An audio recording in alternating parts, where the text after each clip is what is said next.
Bismillahirrahmanirrahim. Assalamualaikum warahmatullahi wabarakatuh.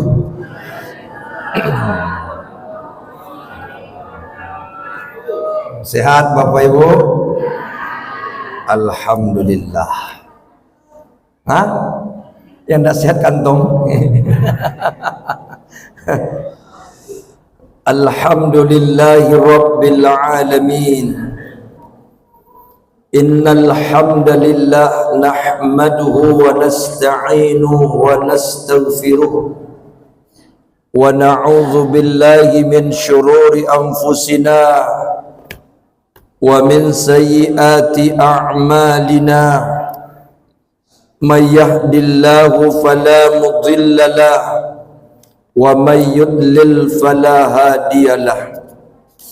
Asyhadu an la ilaha illallah wahdahu la syarika lahu wa asyhadu anna Muhammadan abduhu wa rasuluh la nabiyya ba'da amma ba'd.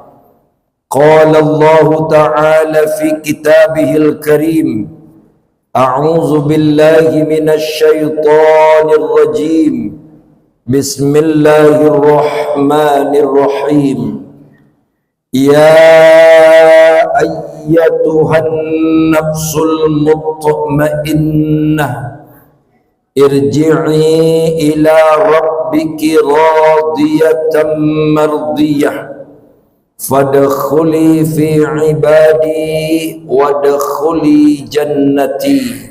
Surah Al-Fajr ayat 27 sampai 30. Wa qala aidan illa man atallaha biqalbin salim. Surah Asy-Syu'ara ayat 89. Shadaqallahul azim.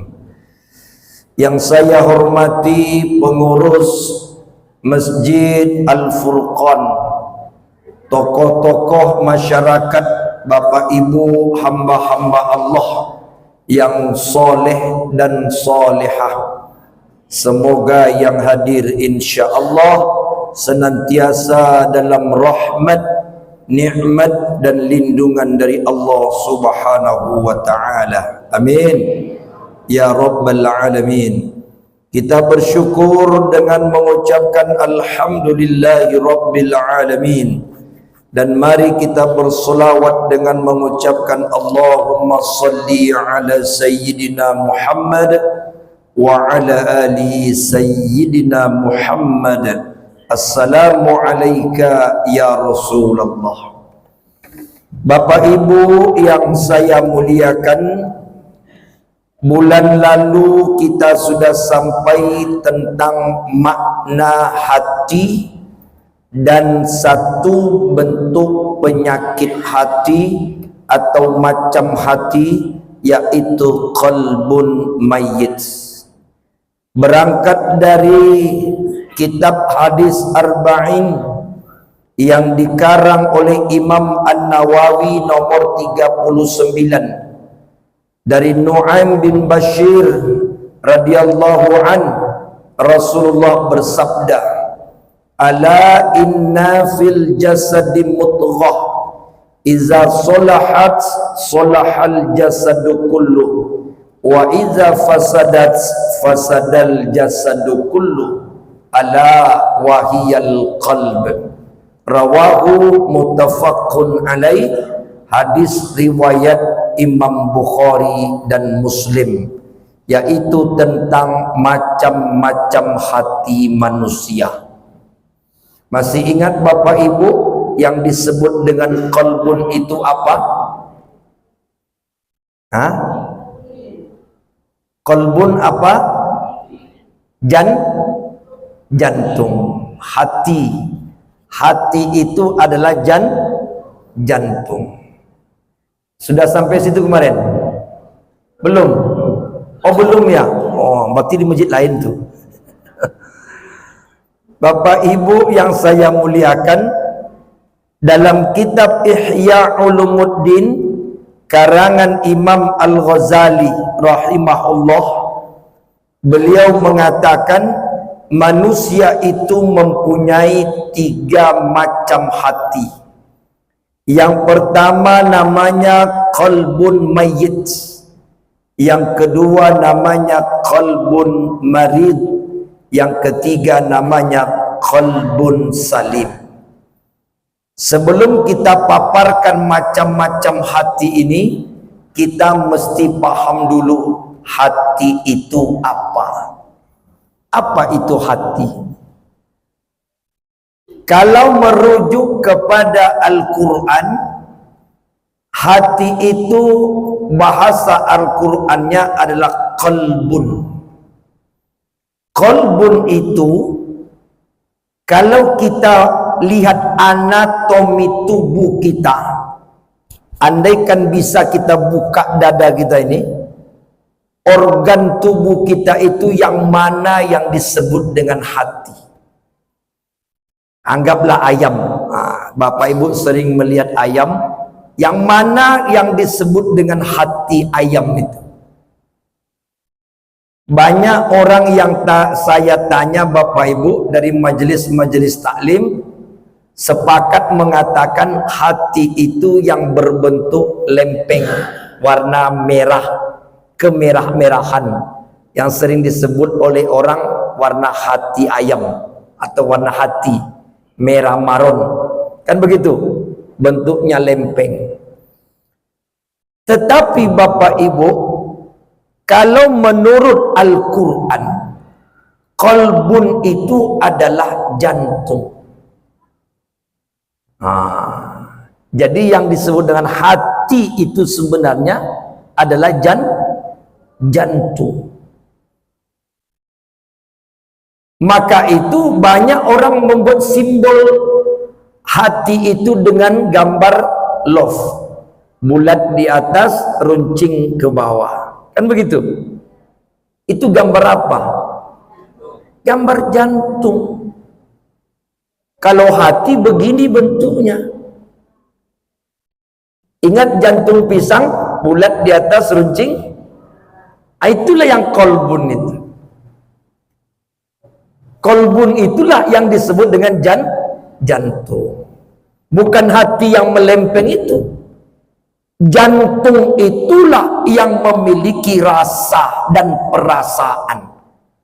Di jantung itulah tersimpan emosi, bergembira, kecewa, senang, sedih, percaya, yakin, beriman, dan kekafiran.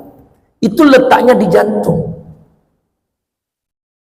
Jantung itulah yang merasakan respon apa yang terjadi di luar tubuh kita. Maka jantung itu ketika mendengarkan atau merespon sesuatu di luar, dia berdebar.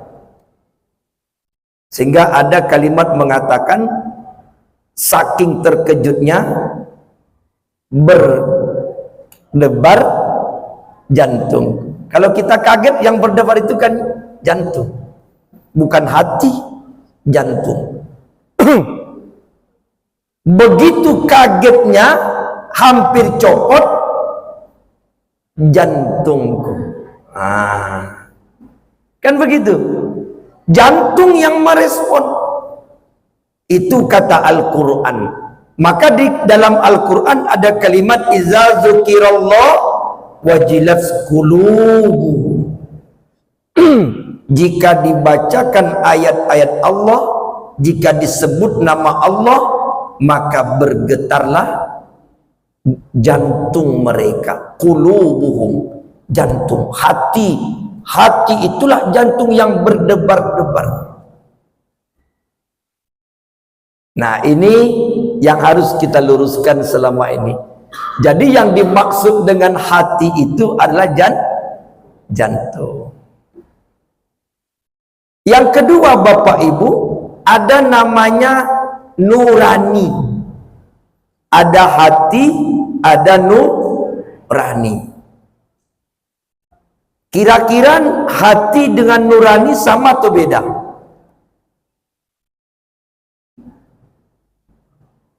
Ayo. Sama atau beda? Beda. Apa bedanya? Perasaan.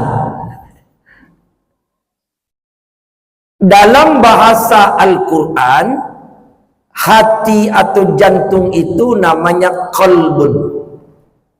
Kalau nurani namanya fuad.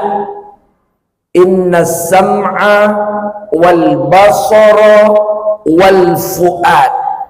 Fuad itu adalah nurani yang sering disebut oleh orang hati kecil.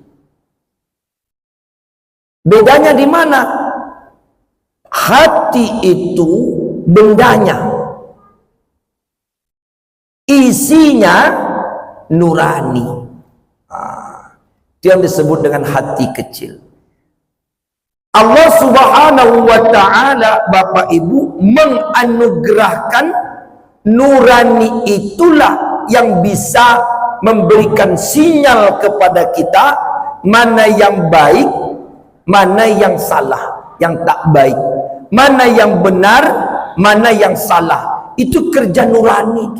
Hati kecil kita ini sebenarnya, Bapak Ibu, sering diberikan bisikan oleh nurani kita.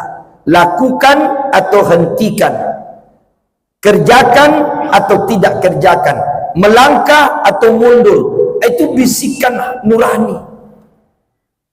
Nurani kita ini sudah diberikan Allah anugerah, sudah tahu sebelum Allah beritahu lewat wahyu.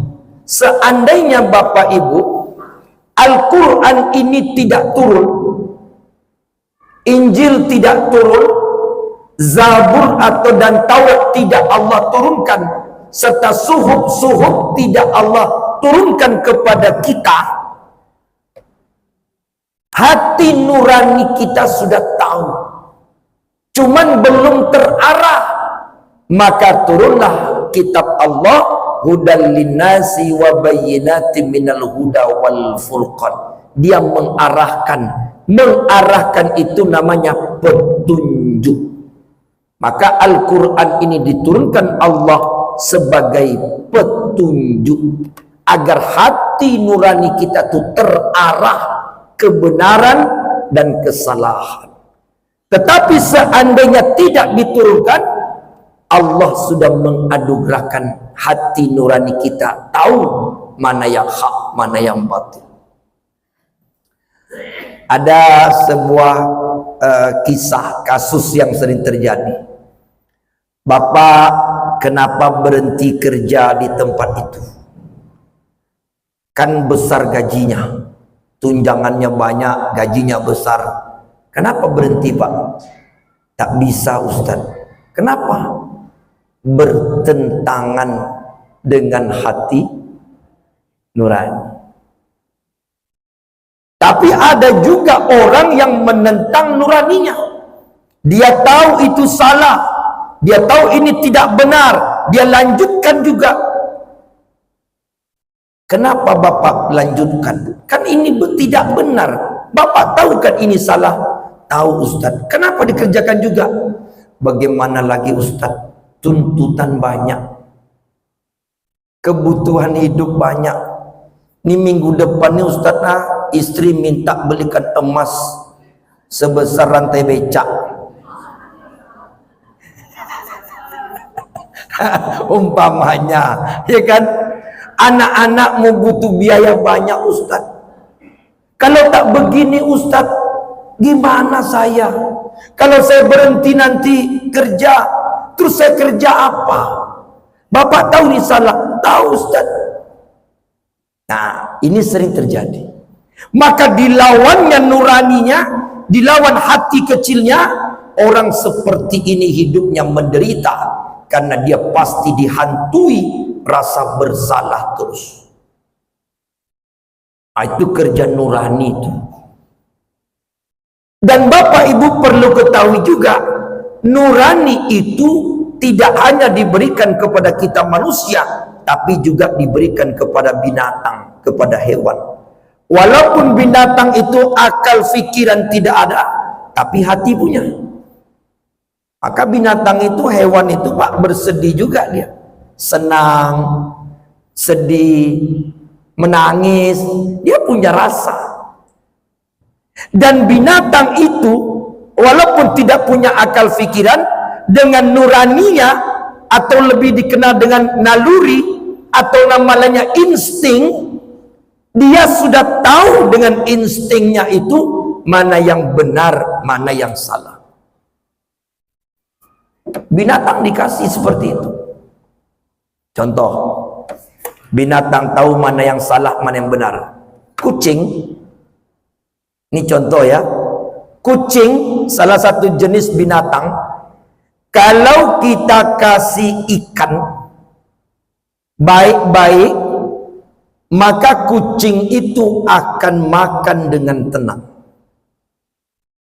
Tidak akan gerusak-gerusuk lari-lari dia. Dia akan makan dengan tenang. Kenapa? Karena kucing tahu ini ikan halal. Betul tidak? Tahu kucing, ini ikan halal nih. Tapi ketika kucing lapar dan tidak ada yang memberikan lauk makanan kepadanya, dia berusaha untuk menutupi laparnya dengan cara apapun. Ngendap-ngendaplah di rumah orang, masuk ke dapur, sampai ke dapur terciumlah bau lauk, ada di atas meja, ditutup dengan sungkui. Tahu sungkui, Bu? Apa sungkui itu? Tudung saji. Tudung saji. Datang kucing menaik ke atas meja, dicongkel-congkelnya tudung saji terbalik. Terengangalah lauk banyak.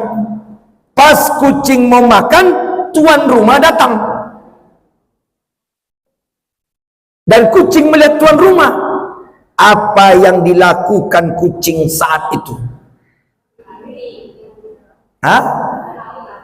Lari. Baik. Timbul pertanyaan, kenapa kucing lari?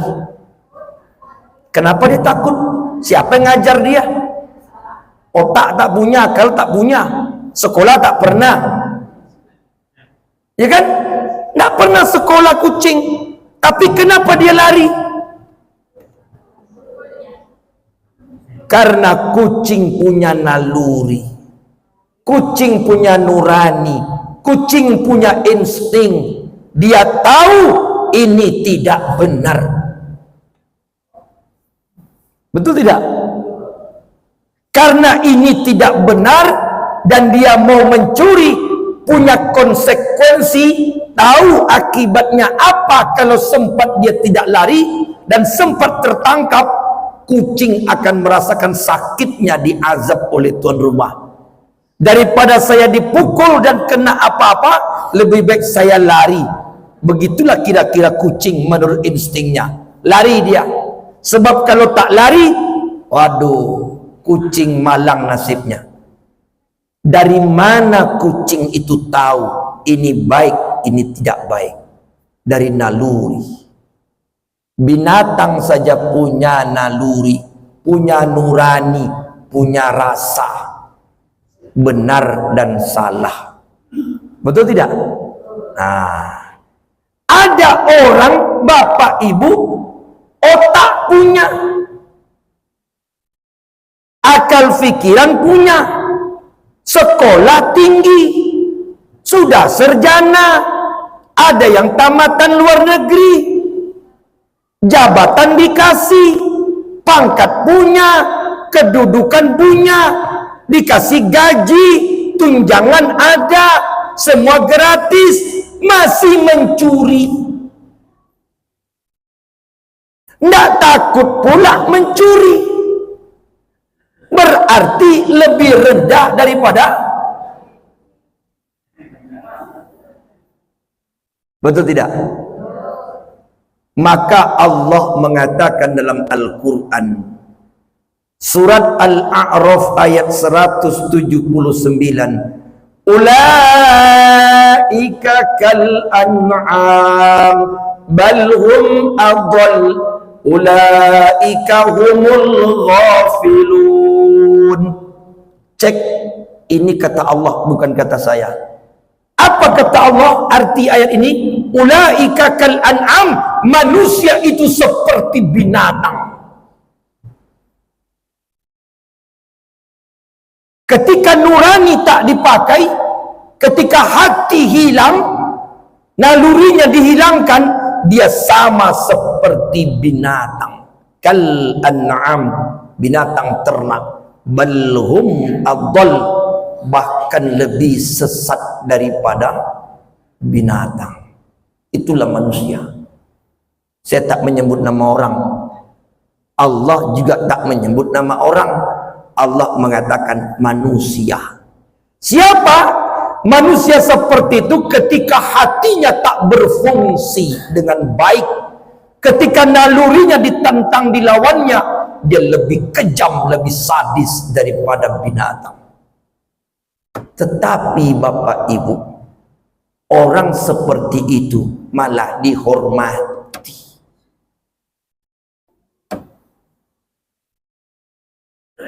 Setuju tak? Halo? Orang seperti itu malah dihormati. Kan aneh manusia nih. Lebih rendah dia daripada hewan, lebih kejam daripada binatang, malah dihormati.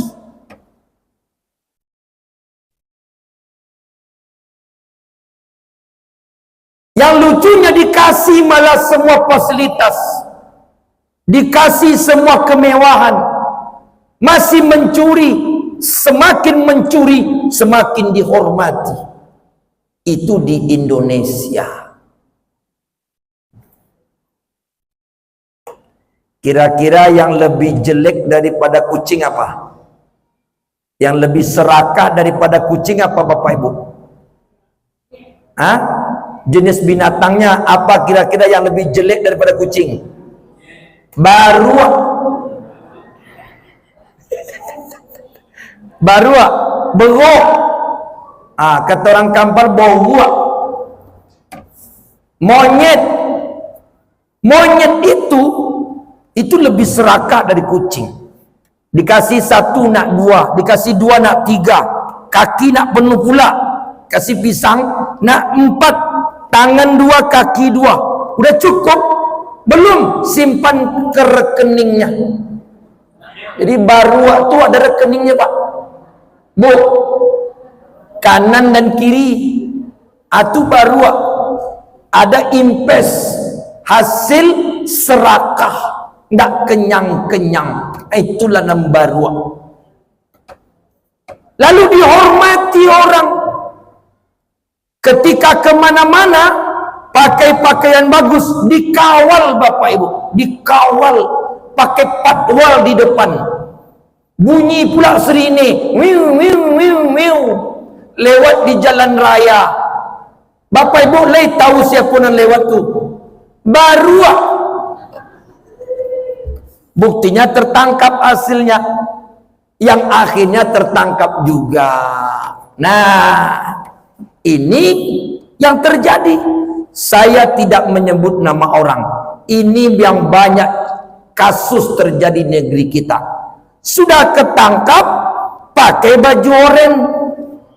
Sudah pakai baju oranye, diwawancarai wartawan. Bukan malu, ketawa. Ayolah baru. Ada Pak? Ada seperti itu? Banyak. Sudah ketangkap, malah tidak ada rasa malu. Lalu apa yang terjadi? Zaharal fasadu fil barri wal bahr bima kasabat aydin nas liyuziqahum ba'dallazi amilu la'allahum yarji'un. Terjadilah kerusakan di mana-mana. Kenapa? Hati nurani sudah hilang.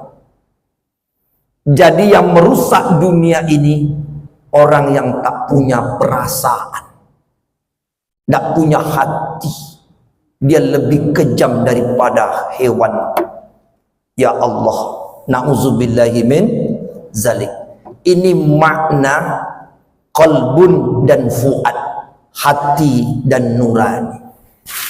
Baik Bapak Ibu yang saya muliakan, yang ketiga adalah apa macam-macam hati. Nah, selesai pengajian ini, buat kesimpulan hati kita yang macam apa. Yang pertama adalah qalbun mayyit. Mayyit artinya mati. Qalbun mayyit artinya hati yang mati. Apa contoh hati yang mati? Innal ladzina kafaru sawa'un alaihim a'anzartahum am lam tunzirhum la yu'minun. Sesungguhnya orang-orang yang hatinya ada kekafiran, membangkang menentang Allah, sawa'un alaihim, sama saja bagi mereka. Apa yang sama? A'anzartahum, kau beri dia nasihat, kau beri dia peringatan, sama saja. Am lam tunzirhum, atau tidak kau nasihati, tidak kau sampaikan kebenaran, tidak kau beri peringatan, la yu'minun, mereka tidak beriman pada Allah. Mati, hati dah mati. Di media sosial saya kadang ikut berkomentar, ada dialog streaming face to face, yang satu beragama Islam, yang satu beragama Nasrani, berdebat berdua, dipertontonkan di khalayak ramai di media sosial. Yang Islam menjelekkan tentang Nasrani, yang Nasrani menjelekkan tentang Islam. Untuk apa? Untuk apa? Saling menjelekkan agama satu dengan agama yang tak ada gunanya, tak ada manfaat. Yang beriman tetap beriman, yang kafir tetap kafir. Tak perlu kita ceritakan tentang kejelekan Yesus Kristus, tak perlu kita cari kelemahan Injil. Untuk apa?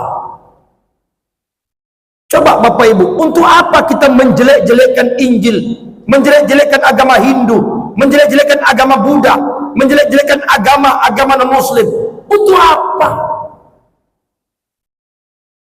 Apakah setelah itu mereka beriman? Tidak. Iman itu bukan di situ. Jika mereka mencari kebenaran, siapapun mereka akan datang kepada kebenaran.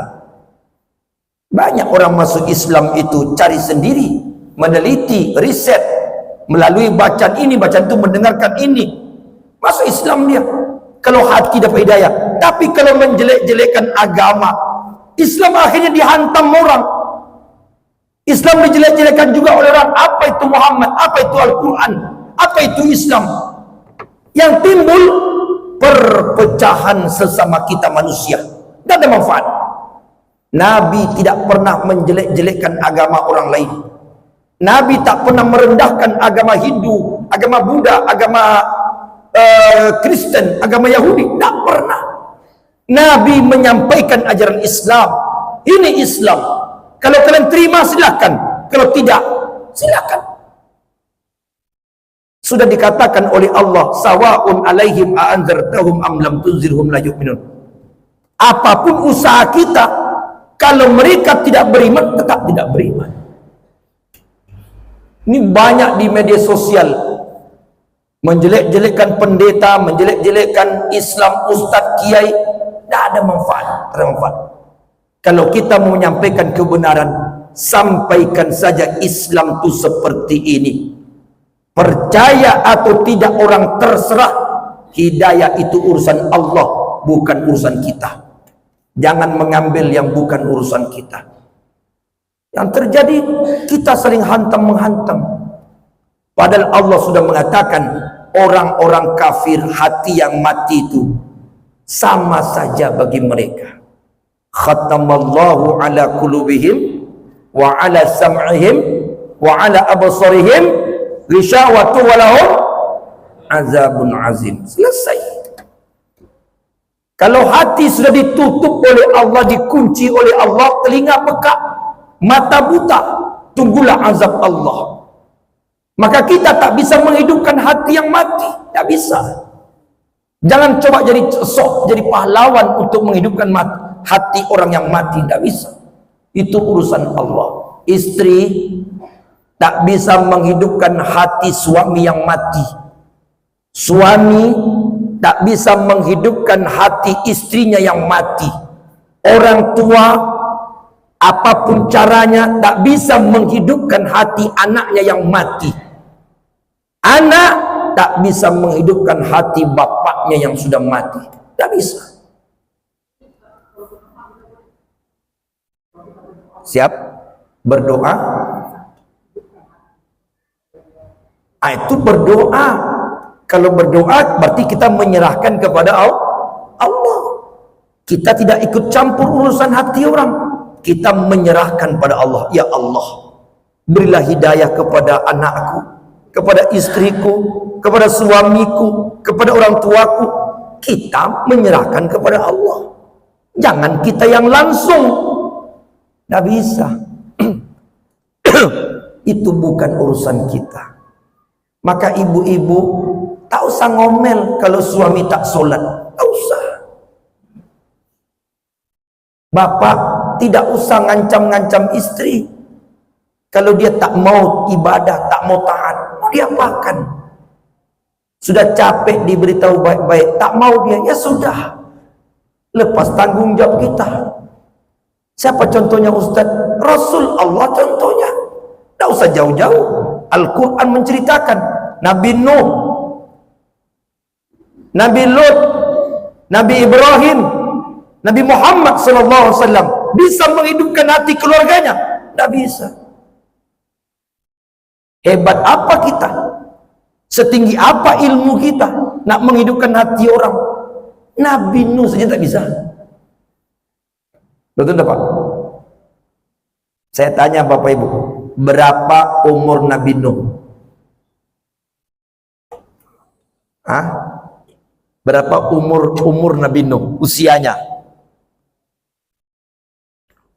950 tahun. 950 tahun.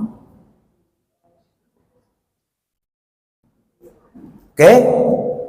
100 tahun Nabi Nuh berdakwah, 10 umatnya yang beriman. Apa tak capek tuh? Saya jadi ustadz Pak, baru sekitar sejak tahun 2000. Mulai belajar itu tahun 90-an karena sekolah agama, belajar berdakwah tampil. Tahun 2000 lah mulai aktif. Sekarang 2025, 25 tahun. Belum ada apa-apanya. 100 tahun berdakwah, 10 orang yang mau beriman, yang terbuka hatinya, termasuk yang tidak bisa hidup hatinya, yang mati hatinya, istrinya sendiri.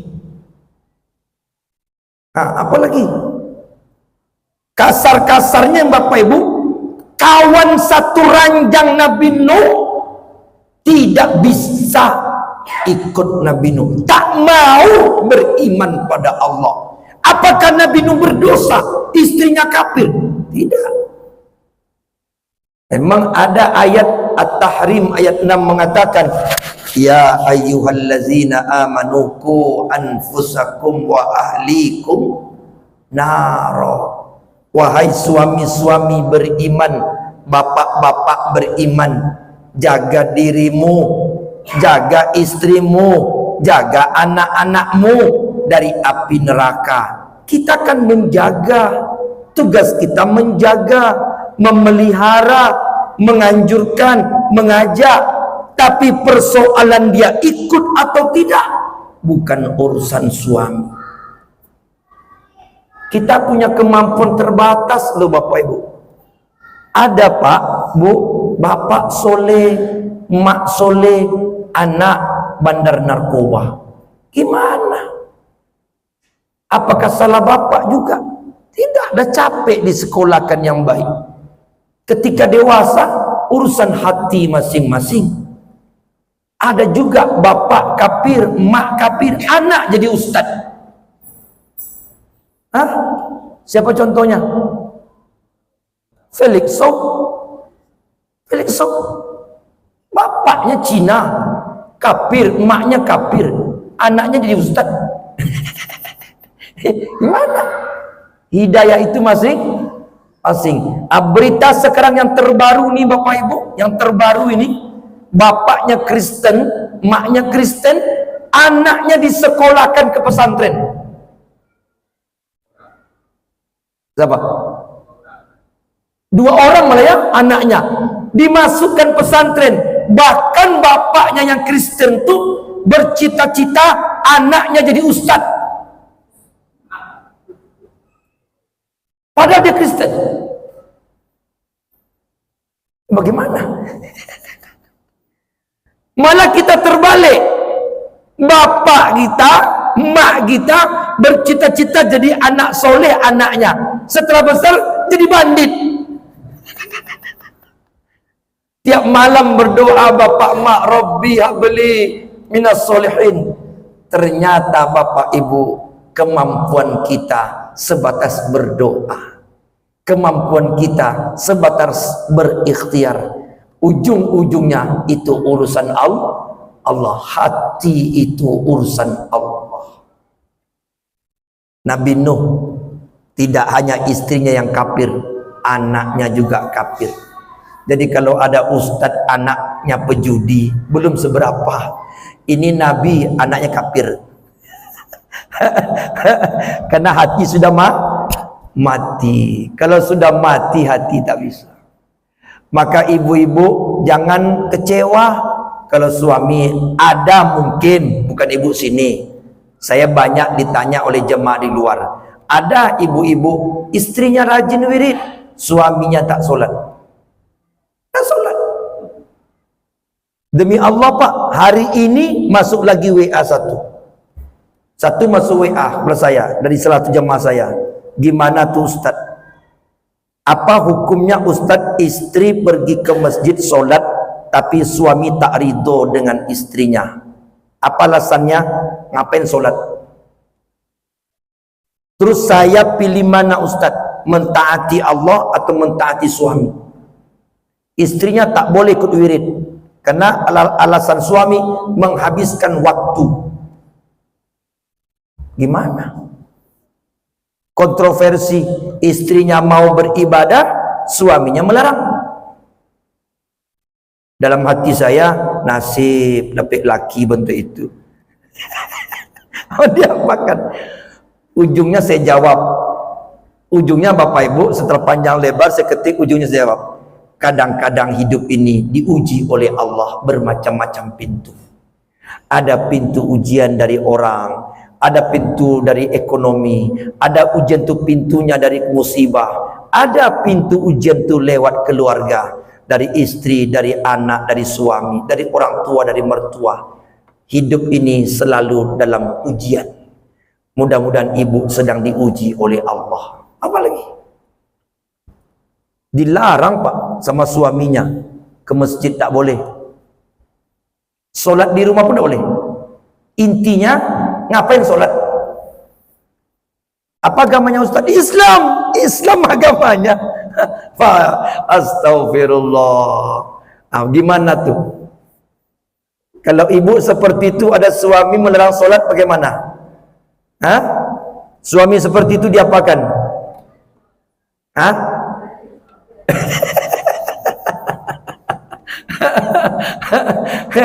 Kalau dapat orang mati hatinya, itu memang luar biasa ujiannya. Ada juga kebalikannya Bapak Ibu, dari Nabi Nuh, Nabi Lut, istrinya kafir. Ada perempuan yang solehah, taat beribadah, disebut oleh Nabi arba'atun sayyidatun nisa fil jannah, 4 perempuan pemimpin dalam surga. Khadijah, Fatimah radhiyallahu anha radhiyallahu anha. Kemudian siapa lagi? Maryam. Satu lagi siapa? Asiyah. Asiyah ini disebut oleh Rasulullah perempuan pemimpin di dalam surga. Bukan hanya masuk surga, diangkat jadi pemimpin oleh Allah Subhanahu wa taala dalam surga. Apa hebatnya Maryam? Apa hebatnya Asiyah? Siapa Asiyah itu Pak Ibu? Istri Fir'aun. Apa hebatnya Asiyah? Hebatnya Asiyah, di tengah-tengah kekafiran suaminya, dia masih beriman pada Allah. Situ hebatnya. Banyak perempuan-perempuan solehah tidak disebut oleh Allah, tidak disebut Nabi. Contoh, istri Nabi Ibrahim alaihissalam, Siti Hajar, Siti Sarah, tidak disebut oleh Nabi pemimpin di surga. Nabi Yusuf, istrinya solehah juga, Zulaikha, tak disebut oleh Nabi, wanita yang luar biasa. Aisyah, istri Nabi sendiri, tidak menjadi pemimpin dalam surga. Tapi kenapa Asiyah binti Muzahim? Karena dia punya suami yang kafir. Seandainya bapak ibu Asiyah itu bukan Fir'aun suaminya, mungkin belum tentu dia menjadi wanita yang hebat. Jadi ketika ada orang yang bertentangan dengan kebenaran, ambil hikmahnya. Mungkin ini ujian dari Allah. Sabar tak menghadapinya. Kalau sabar, maka Allah akan berikan keunggulan nanti di hari kiamat. Itu baru satu. Dan terakhir contohnya, Nabi Muhammad SAW sendiri juga tidak berhasil dan tak mampu menghidupkan hati pamannya yang mati. Siapa? Abu Lahab dan Abu Thalib. Jadi Bapak Ibu, ketika hati sudah mati, itu semua diserahkan kepada Allah, bukan urusan kita lagi. Urusan kita tetaplah berada di jalan yang benar semampu kita. Mudah-mudahan hati kita jangan sampai mati dan dimatikan oleh Allah. Na'udzubillahi min zalik. Demikian, terima kasih. Nanti insya-Allah bulan depan, jika tidak ada halangan, kita sambung tentang hati yang kedua, yaitu qalbun marid dan qalbun salim, insya-Allah. Mohon maaf lahir batin. Subhanakallahumma wa bihamdika asyhadu an la ilaha illa anta astaghfiruka wa atubu ilaik. Dan juga saya mohon maaf Bapak Ibu, Pak Ketua, pamit saya karena masih ada ceramah saya di Jalan Kartama, cukup jauh. Jadi takut nanti jamaah di sana lama-lama nunggu. Saya mohon pamit. Demikian, assalamualaikum warahmatullahi wabarakatuh.